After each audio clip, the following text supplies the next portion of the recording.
So I'm with Philomena Lynott out in her house here in Sutton and Whitehorse's house, and we're going to talk a bit about Phil Lynott and his poetry and his music and his heroes. But we start off, Philomena, we'll talk a little bit about the 50s. Now, what was Crumlin like in the 50s to live in for you and Phil? Crumlin was a new estate that had just been opened. They opened it up in I was 4 when I went to live there. I was born in 19, so it was 1934 when Crumlin was opened up as an estate, and it was one of the first estates, and Mammy and Daddy were allocated a house out there, and all the people were lovely. We were all taken out of the inner cities. I was born in the Liberties, and Crumlin was great. You walked over green fields to school, and the schools were all brand new, and it was bleak, cold and bleak in the winter, but beautiful in the summer. And I'm very sorry to hear these days when people say Crumlin and drugs and Tala and drugs, because I had very happy childhood in Crumlin, and every neighbour helped one another. You knocked on the wall and said, "Have you got a pinch of salt? We've run out of salt to put in the cabbage," or lend us a bag of sugar. Or then the war came, and I can remember we were on ration, and you got an ounce of tea, and I can remember Mammy hanging out the tea leaves to dry to reuse them another day. And so everybody was poor in Crumlin, but everybody was happy. Everybody had loads of children. Very few women had less than 5. So there was loads of kids. Christmas, everybody was poor, and there was no snobs. There was no keeping up with the Joneses, and there was no motor cars. Everything was delivered on horse and cart. The milkman, this man, and then you had old Paddy come up the road shouting "Hurdle or mail," and so on. So everybody knew each other. Just think, I remember from my grandfather talking, the Glimmer Man. Do you remember the Glimmer Man? I do, the Glimmer Man putting out the old gas light. Could you tell people what the Glimmer Man was, Philomena? Could you to explain to young people these days what the Glimmer Man was? Well, the Glimmer Man, he was the man that came to put on and off the lights, and the street lights. They were gas, weren't they? The gas lights, yeah. So that was a nightly thing during the war, wasn't it? Yeah, and the kids, you see, us kids, we used to tie our ropes up on the lamp and swing around it, didn't we? Yeah. I'm saying didn't we? You're much younger than me. You're a young child. And, the Glimmer Man, and you had then, there was all kinds of, there was the man that come in to collect the slop. And I used to say, "Can I come on your slop cart?" And I used to collect slop for him and take it down to Mount Argus for them to feed the pigs. And they used to give me a bowl of custard and jelly for doing that. That's good pay.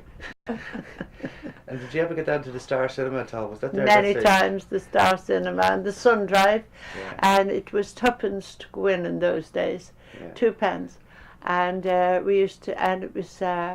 Then you'd get a better seat for 5 pence, a better one for 7 pence, and the posh seats were 9 pence. And read a little bit about Philip, and he loved the cowboy films, didn't he? Oh, Philip loved them. He loved John Wayne and John Wayne's shirts, and he had, when he became famous and could afford it, he'd have all his shirts made in the John Wayne, the double-breasted buttons come in there, the real cowboy shirt. But that inspired him to write songs like Cowboy. I Am Just a Cowboy. Was there a song I am just a cowboy, lonesome on the trail, starry night, and so on. Campfire Light. Yeah. Oh, you know all the words. You're a rocker. Philip was a rocker. He loved to say he was a rocker. Oh, yeah. So was the mods, were they around at the same time as Philip was a rocker? Who? The mods, what do they call them? People, over Brighton, there was a mod scene. There was a certain rivalry going on. Well, what happened was when Philip was about 11, a man on our road, a Mr. Smith, had 2 sons, and they were forming a band.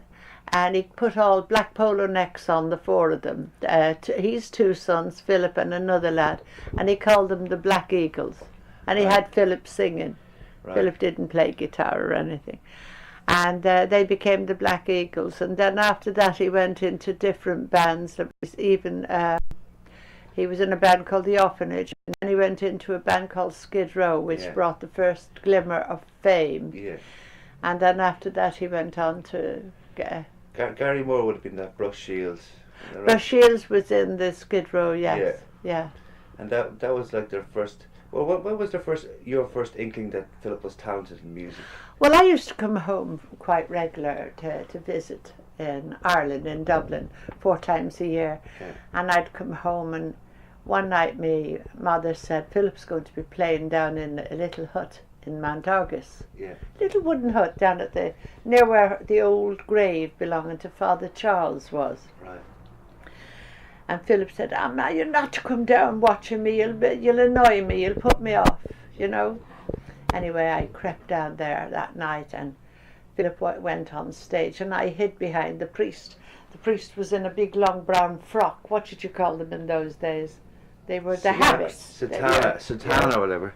Yeah. And he had the white cord, like a big white rope.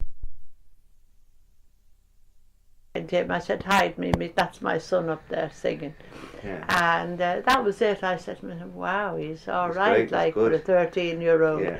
I could see potential, but and then time passed and he came over to England, and of course I was running a hotel for show business people in those days, and he'd come over, he'd say, who have you got famous staying here? And I'd have the Searchers, and in England the Beatles had just started. Yeah. And they were taking England by storm, so I would have all the bands that was hoping to be a Beatle. Yeah. And God, I can't. Right now, I can't think of all the names of them. I have got them all written down in my old book. Philip went over to you over there. And he'd come over and he'd say, who's here that's famous and who isn't staying at the hotel. And I'd have sports people like George Best stayed at the hotel, and Alec Higgins. Yeah, he'd be at the hotel. And so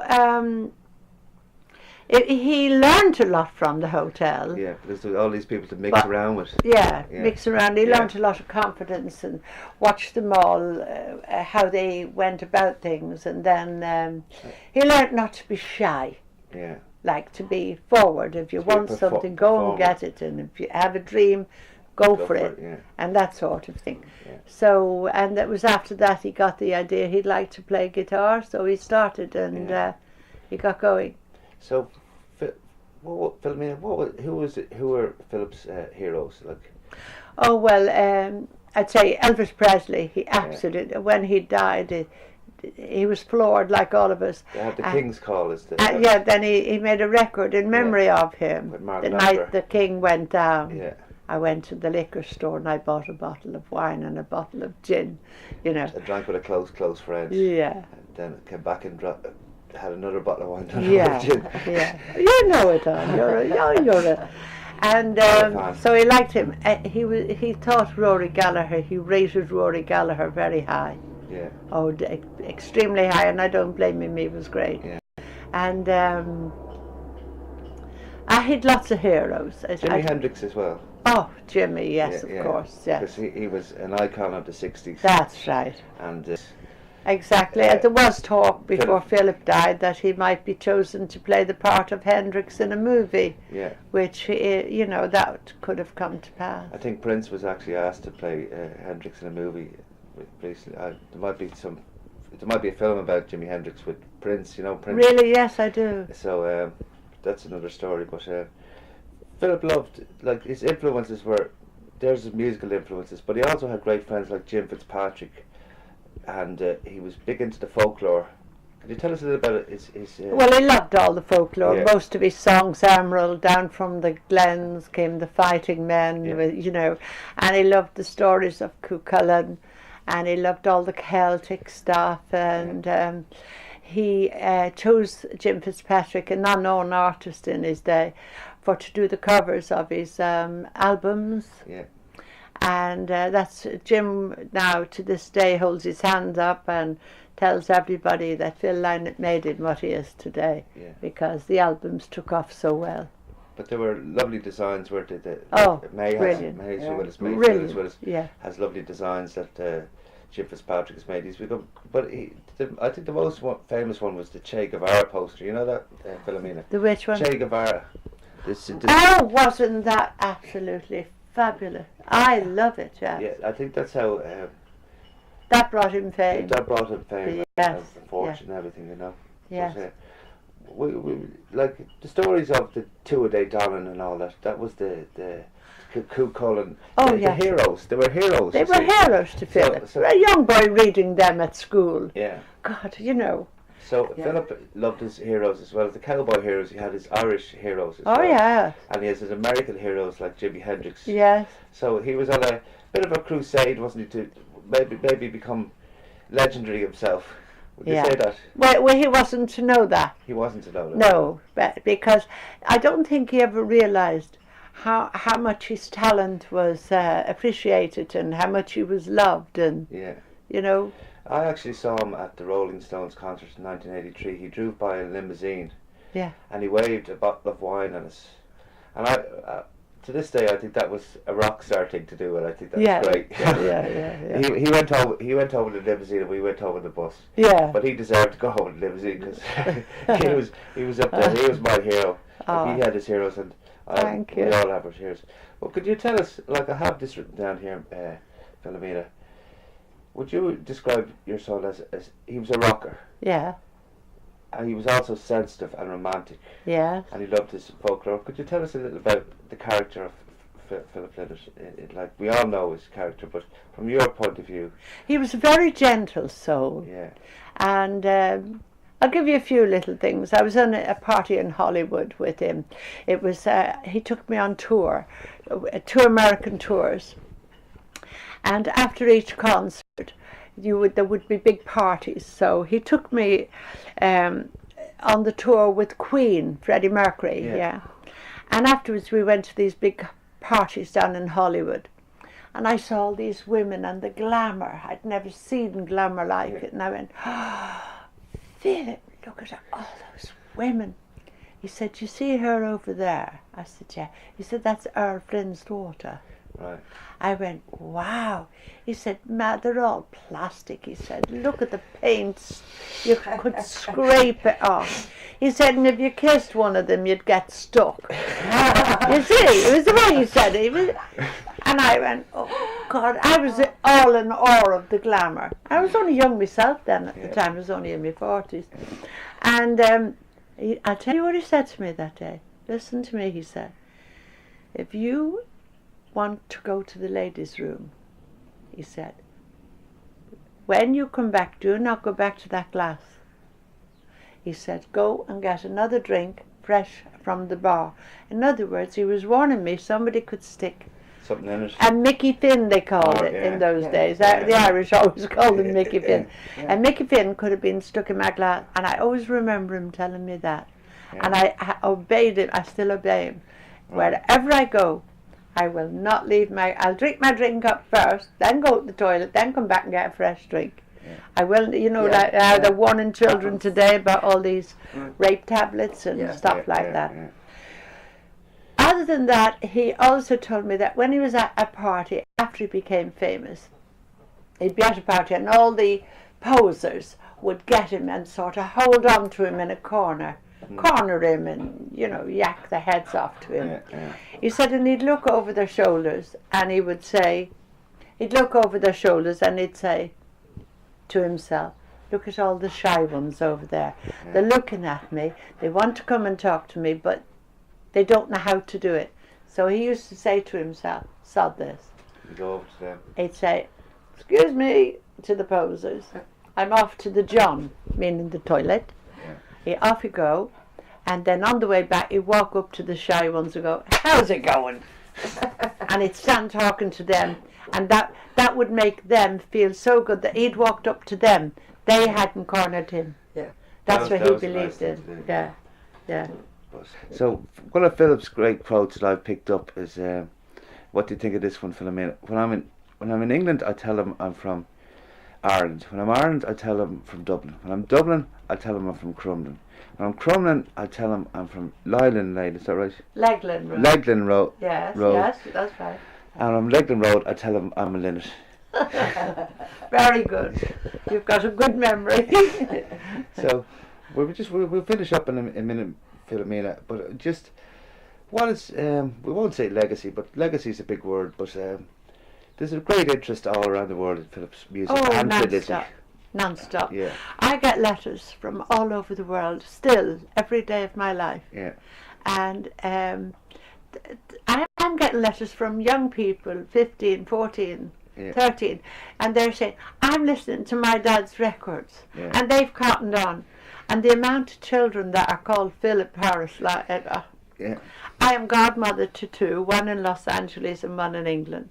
There's a street called after him in England, outside London. In Belgium, they have a cross, a Celtic cross with his name on. Everything. I cannot tell you. There's concerts held every year in Rio de Janeiro, Toronto, Belgium, Sweden, Denmark, France, now Sydney, Australia, Japan. I forgot to mention Japan. And they all send me the money from the proceeds from the concerts for the statue fund and for the trust. Yeah. So we'll talk a little bit about that now, Philomena. So you're trying to get a statue made for I have been given permission for a statue to be erected in Dublin. At the moment, as you know, Dublin is the whole centre of the city is being beautified. Yeah. I mean, our O'Connell Street, which is the most beautiful street in the world, it went very shabby in the last 50 years, and now they're redoing it. So I'm being very patient because number one, I have to be, and number two, I'm waiting for them to tell me where the statue can go. Yeah. When I'm told where it goes, then I find a sculptor, and then we'll put it out to tender, and that'll be a big day, the day the statue goes up. Yeah. The next thing is, as you know, I wrote a book called My Boy. That's right. Yeah. And it became #1 bestseller. And at the moment, Noel Pearson is making a movie of it. All right. And they've chosen Holly Hunter, the American film star who has an Oscar for the movie The Piano. She's going to play me. I'm very honoured. Yeah. Also, a young lady called Elaine Cassidy, an Irish, she's a beautiful girl. She's going to play me as a young woman. And now you'll be asking who's going to play Philip. Yeah. Well, they've been trying and auditioning here, there and everywhere. And believe it or not, the one they're thinking of is a black guy. He's in a series, an American series called CSI. All right. And it was on last night, funnily enough. Yeah. It's a #1 hit series. And he's been out here visiting this room and to the cemetery, and he's hoping to get the part of playing Philip. The only thing wrong with him is he has a very, very deep American accent. We'll have to get him over to Crumlin, I think. But wait till I tell you, I was introduced to him and he walked up and he went, "How do you do, ma'am?" And I said, "No, say how are you, ma?" And he loved it. He fell apart, honestly, he truly did. So that's bringing you up to date on the book and the movie. That's still going on, going to be done. But it's postponed slightly because Holly Hunter is going through a bit of a sad divorce. All right. Yeah. So finally, Philomena, and we thank May Flynn as well from Baldoyle for making this contact with Philomena Lynott and arranging this interview. But Philomena, tell us, what's your favourite Phil Lynott or Tin Lizzy song, and we'll play it for you on the Radio Club on Nearfm this week. You might as well play Dancing in the Moonlight for me. Thanks very much, Philomena. Do you want me to tell you the words of it? Okay, yeah. When I passed you in the doorway and you took me with a glance, I should have took that last bus home, but I asked you for a dance. Now we go steady to the pictures. I always get chocolate stains on my pants. But my father, he says I'm going crazy because I'm living in a trance. But I'm dancing in the moonlight. It's got me in its spotlight. All right, dancing in the moonlight on this hot summer's night. Now it's 3 o'clock in the morning, and I'm on the streets again. I disobeyed another warning. I should have been in by 10. Oh, I've forgotten the last piece. It doesn't matter. The listeners will understand. Yeah. I too would like to say thank you to May Flynn. She's a wonderful lady. She rang me up. She has the same name as my sister-in-law.